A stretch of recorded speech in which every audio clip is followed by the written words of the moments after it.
All right, this is our 2022 Stone Ranch Zinfandel. Vineyard we've been sourcing from for decades now, since the early 2000s. It's a beautiful vineyard. It's not one that we farm ourselves, but it's from some growers locally. It's immediately adjacent to our Geyserville vineyard, so we're very familiar with the soils. And like the Geyserville vineyard, it's got stony soils, hence the name Stone Ranch. That's not the family name. It's because of the existence of many of these beautifully polished river stones that lend themselves to the wine. The soil impacts the wine, and you really get it in this wine. There's a minerality to it that really comes through. It's really beautiful, balanced with good acidity. It's Zinfandel, but with a good dose of, I think, 12% Petit Syrah to give it some structure, some weight. But just a beautiful wine, and we're so glad we've been making it for so long. Let's give it a taste.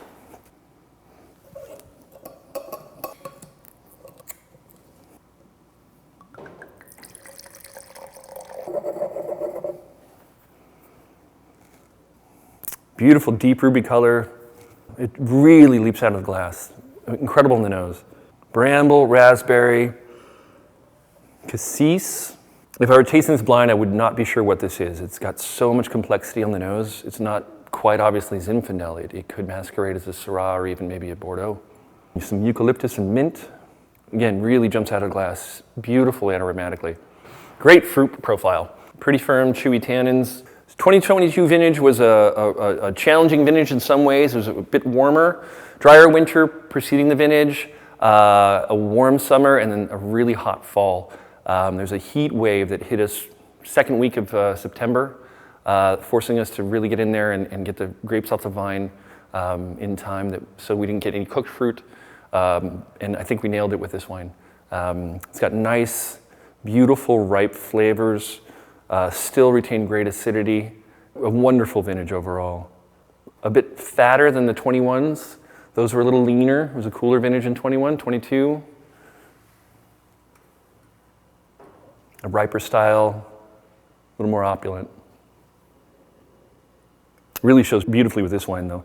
The thing I really love about this wine is, like I mentioned, there's a minerality to it. If you ever walk through a dry riverbed and you smell the scent of dry, hot stones, it's in this wine. It's beautiful. And it really complements the juicy fruit and beautiful acidity and the herbaceous quality like sage, nutmeg. Medium to full body, great structure to it. Really coating tannins. It's gonna age beautifully. Nice toasty oak on the finish, some vanilla. Really beautiful big wine. Pair this with pot roast. Yeah, beautiful structure, great aromatics, and a really exotic minerality to it. Hope you enjoy. Cheers.